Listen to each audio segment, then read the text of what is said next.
할렐루야. 예수님의 사랑으로 성도 여러분을 사랑합니다.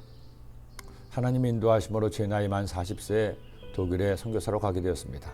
그때는 1999년 이제 곧 새로운 세기가 시작될 때였고 1999년 연말이 다가오면서 전 세계는 이른바 Y2K의 공포로 세상이 종말이 오지 않을까 전전긍긍하던 시기였습니다. Y2K란 새롭게 시작되는 2000년을 컴퓨터가 제대로 인식하지 못해서 각종 전산장애로 지구가 멸망할 수 있다는 가설이었습니다.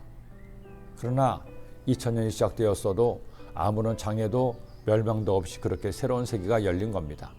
그 21세기 시작을 독일에서 하면서 전 하나님의 은혜로 유럽 여러 곳을 다녔습니다. 그런데 독일을 비롯해서 유럽의 소위 선진국의 도시를 갈 때마다 느낀 것은 아직도 그들의 정신 속에는 하나님이 계신다는 것이었습니다. 2000년을 이어온 기독교의 정신이 사람들의 마음속에 남아 있었습니다. 크든 작든 도시의 중심지에는 언제나 그 도시를 대표하는 교회가 있었습니다. 유럽에 살다 보니 자연스럽게 유럽의 역사에도 관심을 가지게 되었습니다. 그런데 역사를 공부하다 보면 오늘날 세계를 주도하고 있는 서방 국가들이 처음부터 그렇게 강한 나라들이 아니었습니다. 역사의 시작을 알리는 시대만 하더라도 이집트, 메소포타미아, 인도, 중국에서 문명이 시작되었습니다. 오늘날의 중동 지방에 시작된 고대 국가들과 이집트가 세계의 패권을 쥐고 있었습니다. 그리스, 로마 영광도 지나고 중세 1000년 동안 오히려 서방 국가들은 이슬람 세력에 밀려 점점 위축되고 있었습니다. 그런데 1517년 종교개혁이 일어나면서 새로운 각성이 시작되었고 근대 과학에 눈을 뜬 서양은 마침내 산업혁명을 통해 세계를 주도하는 세력이 된 겁니다. 그리고 이런 놀라운 성취의 배후에는 복음이 있었습니다. 영적 부흥이 일어난 나라에 경제적, 군사적, 정치적 부흥도 함께 일어난 것입니다. 영국이, 프랑스가, 독일이, 미국이, 그리고 우리 대한민국이. 시편 기자 이처럼 노래했습니다. 야훼께서 나라들의 계획을 폐하시며 민족들의 사상을 무효하게 하시도다. 야훼의 계획은 영원히 서고 그의 생각은 대대에 이르로다. 야훼를 자기 하나님으로 삼은 나라 곧 하나님의 기업으로 선택된 백성은 복이 있도다. 저는 우리나라가 야훼 하나님을 자기 하나님으로 삼기를 날마다 기도합니다.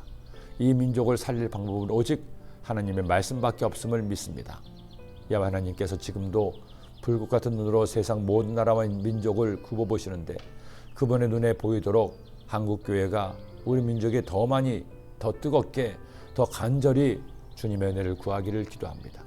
그리고 아직도 야훼 하나님을 자기 하나님으로 믿지 않는 80%의 대한민국 국민에게 복음을 전하는 20%의 그리스도인이 되기를 기도합니다.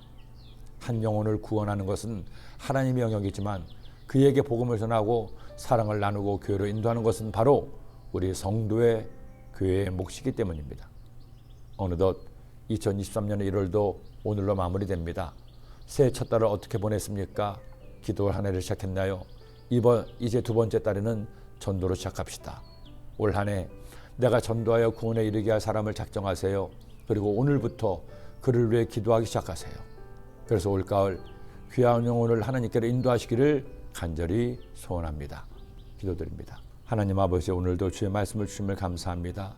이 말씀을 우리 마음에 꼭 새겨서 전도하는 주의 백성들 되게 하여 주시고 그를 통해 우리 대한민국이 하나님을 자신의 기업으로 삼도록 인도하여 주옵소서.